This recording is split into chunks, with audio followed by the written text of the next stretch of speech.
When I was in college and grad school, I had a close friend we'll call Alex.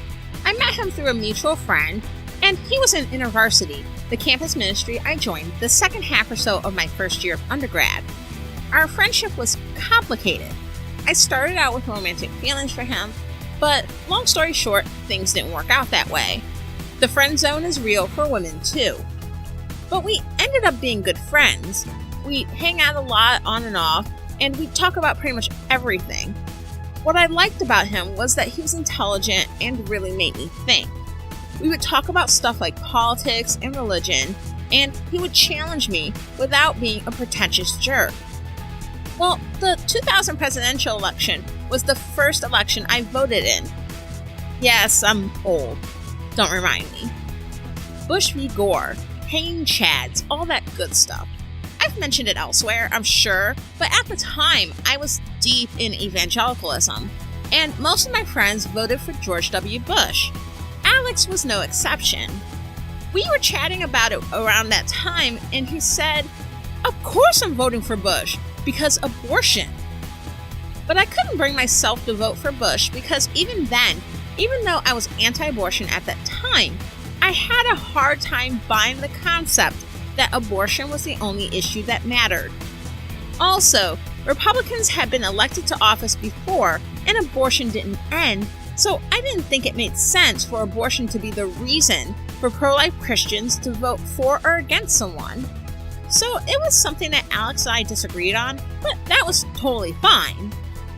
Fast forward several years later, it was probably around 2004 or so when I was in grad school. Alex was in school as well. We happened to live in the same area and we hung out a fair amount at that point. But things change in 4 or 5 years. Both of us had gone through some things. We saw life differently. Our worldviews were evolving. All that kind of stuff. Well, one day, we're talking about the 2004 election.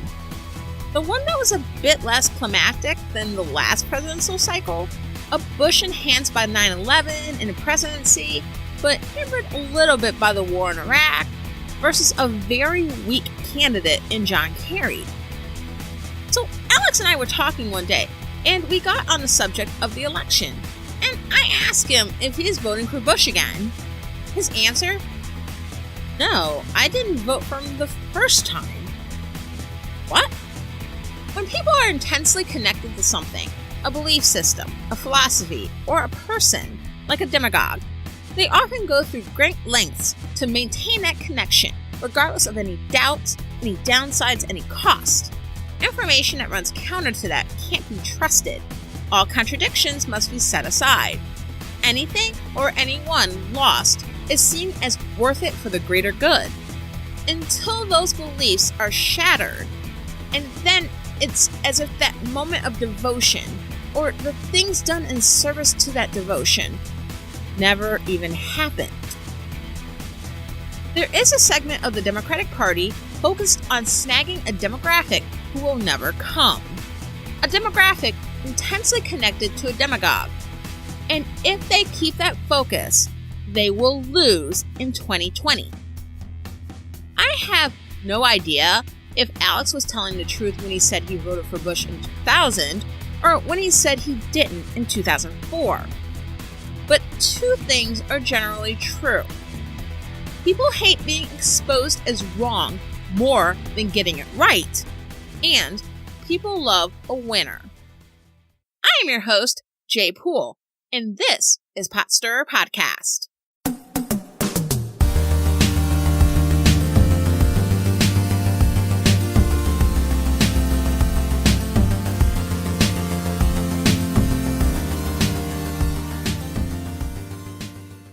The 2020 presidential election is about a year and a half away, and the Democratic Party primary field is currently crowded. There is no clear favorite or frontrunner that every Democrat is coalescing behind. This isn't 2016, when Hillary Clinton was far and away the favorite, but with a smaller but strong Bernie Sanders faction. This time, while the ideological split is similar, moderate versus progressive, there are a lot more candidates making up those two sides. And then there are candidates that want to sit on the fence, Kamala Harris comes to mind here, though I'm sure she's not the only one. Do I have my personal favorites? Sure. But I'm not going to name a specific candidate right now, not because I'm trying to be cagey, but because there's a huge field that may change between now and the primaries. And to be honest, I don't think the candidate is the issue per se. I think that's somewhat secondary. What's more important is the direction the party will take for the 2020 election and beyond. Recently, former Vice President Joe Biden threw his hat into an already crowded ring for Democratic presidential nominee. This has caused a lot of controversy for a couple of reasons. As a moderate, his campaign has siphoned off momentum and funding from other moderate candidates. Also, in the age of #MeToo, Biden's history with having issues with boundaries, his actions during the Clarence Thomas U.S. Supreme Court confirmation hearings in the early 90s, and a lack of direct apology to Thomas accuser Anita Hill have come into sharp focus as liabilities. But if we go deeper, Joe Biden's candidacy is further exposing the tension within the Democratic Party between old guard and new blood, third way versus Democratic Socialists, establishment Democrats and Justice Democrats. I haven't been shy about my view that the rightward shift of the Democratic Party in the last quarter century, their moderate wing, the third way of Bill and Hillary Clinton, and other leaders like Nancy Pelosi, have led to the Democrats losing a lot of political power.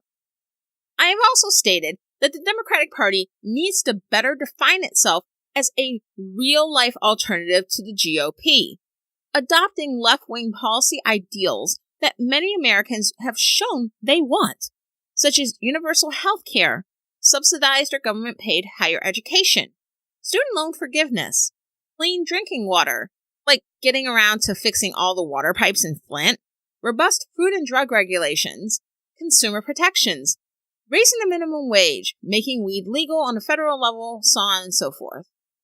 Until we no longer have a winner-take-all system of elections, until ranked choice voting becomes a thing, if you're looking for a third party to win or even to send a message to the other parties, you can forget that. There hasn't been a change in what parties constitute the major parties since 1860, when the Republican Party became one of the major parties, developing out of a split in the Whig Party and got Abraham Lincoln elected to the presidency. There have been strong third-party showings on the national level in history, with the Progressive Party and the Dixiecrats, for example. But besides electing a few people here and there to Congress and a smattering of state and local offices, third parties, if they build momentum, only play spoiler. Ralph Nader running for office a bunch of times in the last 20 years only helps Republicans, and the Democrats have responded by doubling down on their conservatism. So while I get the idea of shocking the system, this strategy is not working the way you think it should. Now, with that being said, the Democrats could go a couple of ways in 2020. I would call them the Buttigieg method and the AOC method. Pete Buttigieg is the mayor of South Bend, Indiana, and he is running for the presidency. He's new blood, as a young man, only 37, a trailblazer as only the second gay candidate and the first in the Democratic Party who has run for president. He is former military, and as mayor of a Midwestern city, his policy decisions are center-right. Particularly, he's very much pro-business and pro-gentrification, though he has taken some progressive positions. But one of the things that Buttigieg has mentioned is the idea that we need to understand Trump voters. Quote, Donald Trump got elected because, in his twisted way, he pointed out the huge troubles in our economy and our democracy. At least he didn't go around saying that America was already great, like Hillary did. End quote. He also said this while campaigning in San Francisco. Quote, the other thing I have noticed is there are some folks I encounter here who seem to have trouble believing things like Trump voters actually exist. So I feel like I am sometimes an emissary from the middle of the country, just pointing out that things look a little different in rural communities, industrial communities like mine. I see a lot of well-heeled people, sometimes on the coasts, kind of shaking their heads and asking, how can you vote against your self-interests economically? Don't you know you are voting against your interests? And if you say that to somebody from that background where I come from, they simply can turn around and say, so are you. It can come off as a little condescending, end quote. Buttigieg has made these and several other statements, making it clear that his way forward during the presidential campaign is to appeal to Trump supporters. Then there's what I call the AOC method. Alexandria Ocasio-Cortez is a freshman congresswoman from New York who has gotten a lot of press because of her democratic socialism, her social media presence, as well as her willingness to ask tough questions while on Capitol Hill. She has also received a lot of negative attention from Republican leaders and pundits. Ocasio-Cortez is considered far left in a political spectrum skewed to the extreme right, but fits within her district, which consists of parts of the Bronx and Queens. She isn't currently running for president. She's a ways away from the minimum age of 35. But her congressional campaign is instructive for its approach to getting out the vote. AOC unseated longtime incumbent Joe Crowley, a moderate Democrat who thought so little of her that he sent a surrogate to their first debate. She unseated him by focusing on engaging disaffected non-voters to vote for her. So in the 2020 election, should Democrats use the Buttigieg method or the AOC method? Engage Trump supporters or non-voters? Here's something to consider. When taking independent voters who lean towards one of the major parties into account, the Democrats only have a 5-point advantage, 47% to 42%. This is Democratic and Democratic leaners versus Republican or Republican leaners. And then Republicans are more likely to vote than Democrats, a mixture of demographic differences and voter suppression that disproportionately affects groups that are part of the Democratic base, such as younger people, people in poverty, and people of color. Add in the fact that due to the Electoral College, the voting power in the center of the country, which is less populated, is greater as a proportion of the population than the coasts. And that gives the Republicans an advantage. So on paper, it would make sense to use the Buttigieg method. Bring Trump supporters into the fold, siphon votes from the GOP, focus on economics, how in depressed rural areas that went for Trump in 2016, many of them haven't seen any benefit from a Trump presidency. Coal hasn't returned in West Virginia, and many middle-class Americans ended up paying more in taxes this year under Trump's tax plan, and how Democrats can do better in these and other areas, such as healthcare. If the Democrats can appeal to the economic anxiety of Trump supporters, you know where this is going. The problem with this is that the idea that Trump supporters supported him due to economic anxiety, this media-driven narrative that allows them to avoid digging deeper and helps Trump supporters and moderate Democrats alike feel better? This simply isn't true. According to a journal article written by political scientist Diane Mutz, economic anxiety, or the feeling of being left behind economically, was found not to be a driver of Trump support. In a 1,200 respondent panel study, what was found to be a driver of Trump support, and a pretty significant one, is what Mutz called status threat. Status threat is defined as, quote, not the usual form of prejudice or stereotyping that involves looking down on outgroups who are perceived to be inferior. Instead, it is born of a sense that the outgroup is doing too well and thus is a viable threat to one's own dominant group status, end quote. This is even when taking into account other factors, including partisanship, which is the strongest predictor of vote choice. She also finds that, quote, perceived discrimination against high-status groups does indeed have a substantial impact on the likelihood of supporting Trump. Largely, these same individuals who perceive whites as more discriminated against than minorities also see Christians and men as experiencing greater discrimination than Muslims and women, despite the former group's dominant status. End quote. Knowing that people of color are expected to outnumber whites in just a couple of decades, and seeing shades of that with the first president of African descent, this made a greater difference in Trump support than economic worries. Also, as I've said several times in other episodes, Donald Trump did not disguise his racism, xenophobia, and bigotry. He had it out front and center from the time he declared his candidacy, and even before, but who's counting? Donald Trump did not disguise what he was about, yet he gained almost 63 million votes. He got more than half the white vote and 4/5 of the white evangelical vote.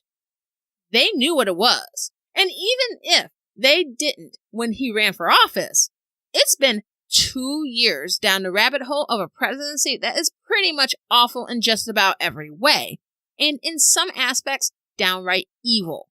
Despite this, or maybe because of it, he has lost few supporters, and it's unlikely he will ever dip below 25%.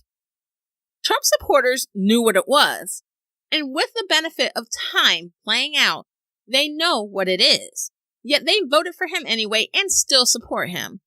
Bigotry was not a deal breaker for them. That's not economic anxiety.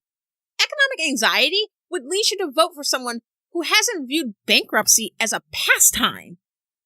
Bigotry leads you to vote for someone who talks like a bigot, acts like a bigot, and has done so for decades. And as much as Trump supporters don't want to hear it, they wouldn't hear it so much if they would take responsibility for their actions instead of blaming the left for calling it out. You know, that personal responsibility mantra many Republicans believe applies to other people but not themselves. On top of that, once most people have their minds made up, especially if there is an emotional tie to what they believe to be true, it's almost impossible to get them to change their minds. According to an article by Elizabeth Svoboda, resistance to changing one's mind in the presence of contradictory facts can come down to a few factors. First, changing your mind can come at a cost. Our beliefs and attitudes are not made in a vacuum. They're often shared in community, whether this community is your family, your friends, neighbors, work colleagues, church, or any other community you see yourself as part of. If you change your mind, you may find yourself at odds with your community. As social creatures, most humans want to feel accepted, and adopting a different viewpoint can feel like you're risking being ridiculed or even ostracized. Second, inertia can be at play. When you're presented with new information that runs counter to your beliefs, you may feel a level of cognitive dissonance. It's simply easier mentally to dismiss the new information than adopt the factual belief. In addition, doubt itself, wrestling with that cognitive dissonance, can lead people to be defensive of their views. According to a study conducted by researchers David Gall and Derek Rucker at Northwestern University, the less confident people felt about controversial issues, the more effort they exerted to convince other people of their position. This effect was further amplified if they felt their identity was threatened, the belief in question was important to them, and if they believed others would listen. Being defensive is a way to repel uncomfortable beliefs that you might not feel ready to deal with. It's like how many evangelical Christians look at doubt as particularly bad, denying or rebuking that doubt to the point of condemning fellow Christians who acknowledge they have doubts, and living by faith is preferable to confronting and wrestling with the possibility that they may not have all the answers. The Alexandria Ocasio-Cortez method, the AOC method, instead of tapping into the group of people who have decided to go all in for Trump, which would be like getting blood from a stone, This would consist of focusing on the millions of voters who didn't vote at all and are otherwise unlikely to vote. 59.7% of eligible voters voted in the U.S. presidential election in 2016, which meant that 40% of eligible voters did not vote. That is a higher number than either Clinton or Trump voters. Of course, voter suppression is part of the reason some in that category didn't vote, and we need to address that sooner rather than later. This should be a top priority for Democrats on the state and national levels. But that isn't the only reason. Apathy, disillusionment with the system, those kinds of feelings make a difference too. More effort needs to be made on non-voters to get them engaged. And on this, having a well-defined platform that makes it clear what the candidates are for will make a huge difference. These should be common sense reforms that will catch us up to the rest of the West, such as nationalized health care, student loan forgiveness, tuition-free public college. Also, other progressive reforms such as ending the drug war, focusing on treatment for people devastated by drug addiction, and federal-level weed legalization, full civil rights and protections for marginalized people, and proper execution of international laws regulating asylum. No more separating families or caging children. And if we can make a proper argument for it, a universal basic income. And there could be a lot more added to the platform as well. AOC passed out a flyer during her campaign that clearly outlined her positions on various issues. This is extremely important. Trump being terrible is already known, and yet some people who could have voted chose not to. It's not enough to say, vote against Trump.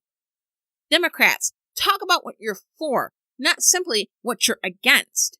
And make sure it's a heck of a lot different than what the Trump and the GOP have to offer. Because third way, conservative light politics helped get us Trump. We don't need to peel off all non-voters, just some, especially in key states, will make all the difference, especially since partisanship margins, Democrats and Republicans, are so close. This all comes down to turnout. Now, the primaries are the perfect time for the Democratic Party to carefully vet candidates and figure out what direction to go in, and who Democratic voters and superdelegates decide to go with as the nominee will likely determine which strategy will be used to secure a victory for the challenger and defeat for dear leader. Democrats, do not waste this opportunity. Fact is that if Trump supporters aren't walking away at this point, there is no reason for them to start now. The idea that Trump supporters need understanding is steaming hot garbage. Stop obsessing over Trump supporters. Stop chasing the white whale. Trump supporters don't need to be understood. They need to be defeated. I've been advocating in a lot of places, both in real-life conversations and in social media, for honest critique of presidential candidates. We are less than a year away from the start of primary season, with several choices to speak of, with different backgrounds and views, different strengths and weaknesses. What I don't want to see is a premature coronation, or a repeat of 2016 with an establishment candidate that stifles the voices of a sizable faction of the party. And what I really don't want to see is a focus on who is more likely to beat Trump. But Jay, we gotta beat Trump! We can't just get some left-wing progressive that Trump is going to rip to shreds!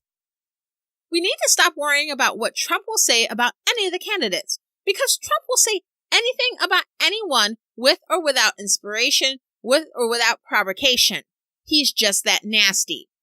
If the party's strategy for the primaries centers Donald Trump and Republican voters instead of the Democratic Party, particularly the base of the party, Democrats lose before they even get started. Democrats and independents would do well to vote for the Democratic nominee against Donald Trump, since Trump is so horrible for human rights and democracy that's imperative he gets booted out of office first. That said, approaching the primaries without actually vetting candidates is a wasted opportunity. Democrats should decide who best represents the party and whose proposed policies are most preferable. Most preferable meaning most preferable to Democrats, not to Trump supporters, not to closet Trump supporters. Bernie or bust folks, and never Bernie folks, I see you. If Trump is even a possibility for your vote, I'm looking at you sideways. But deciding on a Democratic nominee based on if they could possibly be moderate enough to siphon off Trump supporters is a mistake. A big, fat mistake. If this happens, if they follow this unrelenting media obsession with this narrative of the disaffected conservative white man from Main Street, USA, who represents the real America, and to be honest, I fear they will, the Democrats will lose in 2020. You lose. Game over. While Trump is still in power, Trump supporters will continue to support him. Probably the only true thing Trump has ever said is this. My people are so smart. And you know what else they say about my people? The polls. They say, I have the most loyal people. Did you ever see that? Where I could stand in the middle of Fifth Avenue and shoot somebody and I wouldn't lose any voters, okay? It's like incredible. The only thing that will get the vast majority of Trump supporters to stop supporting him is if he's out of power. And when I say this, I mean out of power by losing. If he completes his 8 years or longer and rides off into the sunset, he's a legend. If, God forbid, he dies in office, he dies a hero. Trump has to actually lose. Whether it's him losing in 2020, or him getting impeached and removed from office, or some other method that involves him losing power and leaving in disgrace. He has to lose. And this bears out historically. The run-up to World War II, which lasted from 1939 through 1945, took over a decade prior to the war, and this consisted of the rise of the National Socialist German Workers' Party, or the Nazi Party. There were a number of reasons why many Germans embraced the Nazis. The most common reasons included the feeling of national failure over losing the First World War and the economic pain caused by the Great Depression. These conditions were magnified for Germany due to the aftermath of losing one of the deadliest wars in world history up until that time, both in lives lost and property damage, and the Treaty of Versailles, which required Germany to pay the equivalent of $33 billion, or close to $500 billion in today's money. But Adolf Hitler and the Nazis weren't always so universally embraced. When Hitler was early in his chancellorship in 1934, there was still a diversity of opinion regarding Der Fuhrer. That year, a referendum was held to solidify his support by giving his position at least the appearance of legitimacy. In that referendum, even though there were documented voting irregularities, over a sixth of voters did not vote for him. And in some large working-class areas of Germany, up to a third of voters voted against him. That's even with the Nazis rigging the referendum. But the Nazis gained military victories in the Rhineland, which was an area contested between Germany and France, as well as Austria and the Sudetenland, an area of what is now the Czech Republic, then Czechoslovakia, with a sizable ethnic German population. And those wins helped coalesce the German population to the Nazi cause. But as we all know, while Germany started very strong during the war, they lost that Second World War. Adolf Hitler killed himself in a bunker, and many Nazi leaders who survived the war didn't survive the Nuremberg trials. Those who made their way out of Europe to places like Argentina and the US weren't exactly advertising that they were Nazis. Even the positive mention of Nazis was outlawed in Germany. And the German people who embraced Hitler and the Nazi Party, well, they didn't disappear. But after all the loss of life, humiliation, and property damage from the Second World War, then on top of that, being split in half into West Germany and East Germany, and seeing their leaders die in dishonor, and others slink away in hiding, it's like, what? We supported the Nazis? Huh? Now, before you start going, oh, you're comparing Trump to Hitler. I am not calling Trump a Nazi or Hitler here, but I am using this example because it mattered how Hitler and the Nazis lost power. They didn't cede it peacefully and ride into the sunset. They lost. They lost unequivocally. And not only they lost, the victors did not coddle their feelings or let them pretend they won. Now, let's look at an example where that isn't the case. The American Civil War lasted from 1861 through 1865. The South lost the war and they were absorbed back into the Union. So on paper, they lost. But those Southern elites who instigated the war were never sufficiently punished for leaving the Union and taking up arms against it. They didn't get anything like the Nuremberg trials. As a matter of fact, the president during the first part of Reconstruction, Andrew Johnson, was a Confederate sympathizer. Johnson ended up pardoning all Confederate leaders, including CSA President Jefferson Davis, on Christmas Day in 1868, not long before leaving office. And many of these same men who engineered secession were back in power by the time Reconstruction ended in 1877. So they lost, but they didn't, because the North essentially gave them a soft landing and pretty much left them to their own devices after 12 years. See ya, have a good one. This led to the South rewriting history, known as Lost Cause mythology. Lost Cause mythology is this idea that Southern society prior to the Civil War was idyllic, with genteel, strapping white men and delicate, comely white women, living on glorious, fruitful plantations with happy, content black slaves who knew their place. The North looked to destroy all that by changing the South's way of life, which led to the War of Northern Aggression, the Southern Confederate term for the Civil War. The South fought valiantly, but were crushed, but not for lack of extreme effort. They were martyrs, they were heroes, and the South shall rise again.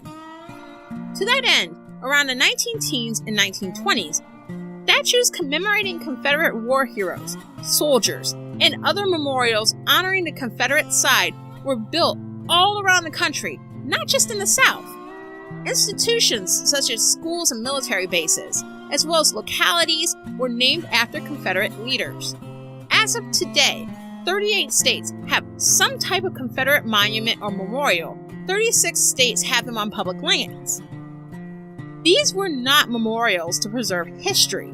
These weren't built during the Civil War or during Reconstruction. These were built several decades later, during the height of Jim Crow, during a time when lynching and other forms of intimidation against Black Americans was on the rise, and Ku Klux Klan membership was at its height of 4 million strong.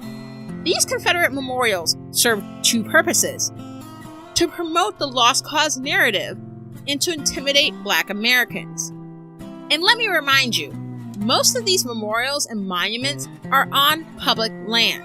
Statues in parks, military bases named after guys like Robert E. Lee, public school districts, and counties named after Jefferson Davis. The U.S. government embraces traitors who, last I checked, lost the freaking war. It's as if the South never lost. According to research by H.E. Gully, as well as the work of Cynthia Mills and Pamela Simpson, these monuments were commissioned primarily by white women who embraced lost cause mythology.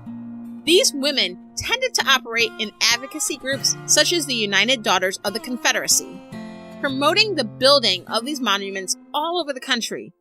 You wonder about the majority of white women who voted for Trump in 2016? The idea that white women can embrace white supremacy, despite its ties to the patriarchy, shouldn't be lost on anyone. And even though monuments have been taken down, this has not been without controversy. For example, the Charlottesville rally that led to the terror attack that killed Heather Heyer and the hate crime beating of DeAndre Harris was originally intended as an event to preserve a Confederate monument. And not only did Confederate monuments get built, and many still remain, but people embraced the Confederate flag as a symbol of heritage. Heritage according to Lost Cause mythology. So based on a lie. Now the fact is there were several Confederate flags, some were ceremonial, others were flags that were brought into battle for commanders to find where the troops were engaged. The flag we know as a Confederate flag was originally the battle flag of the Army of Northern Virginia. Nevertheless, there are many people who embrace the Confederate flag, and not all of them live in the South. Despite much of the South taking heavy losses and damage from the Civil War, the Confederate leaders were spared many of the repercussions from the war. Unlike the aftermath of World War II, the end of the Civil War involved the North attempting to reconcile with the South, rather than make them pay for what they had done. There was no long-lasting humiliation, no concrete reminder that, hey, you lost. In coddling the South, the North enabled the South to rewrite history, which empowered those who embraced what the antebellum South truly stood for, chattel slavery and a racial caste system, and created subsequent generations of Confederate sympathizers who want to pretend that the Southern cause was anything other than an act of treason based on the defense of slavery. The love of the Confederacy that persists in this country over a century and a half later is because they never truly lost. Now, that's not to say that right-wing Nazi sympathizing groups haven't made a comeback in Germany in recent years, because they have. Right-wing Nazi sympathizing groups have been on the rise in a lot of Western countries. But there was never such a resurgence at any point since World War II ended, to where there were ever statues glorifying Hitler, or Goebbels, or Himmler in Germany. No plaques in German parks dedicated to Rudolf Hess. No schools named after Joseph Mengele. No Bundesländer, or states, named Göring. And the Nazi flag isn't a staple on BMWs or Volkswagens tooling around Deutschland. Most Germans would rather forget that chapter in their history than pretend their ancestors were heroes. That's because, unlike the American South, the Germans, including their dear leader, decisively lost. And they weren't let off the hook for it. For Colt 45 to be nothing but a bad memory, Trump has to actually lose. For real. For real, guys. If Trump becomes a loser, I can pretty much guarantee that your Uncle Bob with his faded MAGA hat will act like his fanatical Trump phase never happened. Your Aunt Karen, who shared Facebook memes about how Trump was appointed by God to defend Christianity, will say, Trump who? At the end of the day, Donald Trump is successful because people love a winner. Especially a winner that tells them their worst impulses are good. All the problems of the world are caused by someone else, and that he alone can fix it through his force of will. I alone can fix it. That is dangerous. And those who embrace demagogues like Trump cannot be reasoned with. There aren't enough facts in the world that will change them. What will is seeing their dear leader ultimately fail, to see him dethroned by losing. The Democrats need to stop worrying about going after Trump supporters and embrace the groups they have a better chance with, their own base and non-voters. Stop wasting your time. 2020 and the country's future depends on it. One of the happenings that has been rankling Trump supporters lately is the deplatforming of controversial voices from the airwaves, especially guys like Alex Jones and Milo Yiannopoulos. At some point, it would be interesting to explore this phenomenon of deplatforming further, maybe in a future episode. Tell me what you think. And while we're on the subject of Alex Jones, Nick and John discuss one of his conspiracy theories in the latest from Stranger Still. In particular, They look into the idea of cell phone towers scrambling our brains. How dangerous are cell phone towers to humans, especially with the advent of 5G technology? It's a great episode as always, so definitely check it out. Apple Podcasts, Spotify, or your favorite podcatcher, or go to strangerstillshow.com. And for all the awesome shows on Flying Machine and the wonderful blogs our talented artists are writing, check out flyingmachine.network. Thank you so much for listening to Pot Stirrer Podcast. Did you like this episode?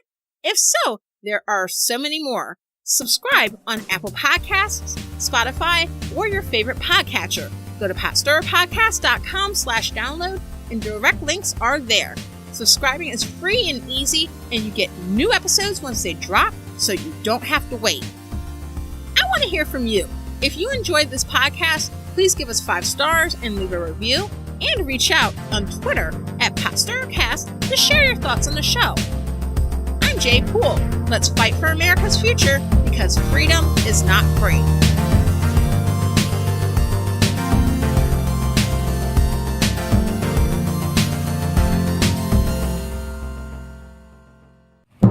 I give you the incredible flying machine.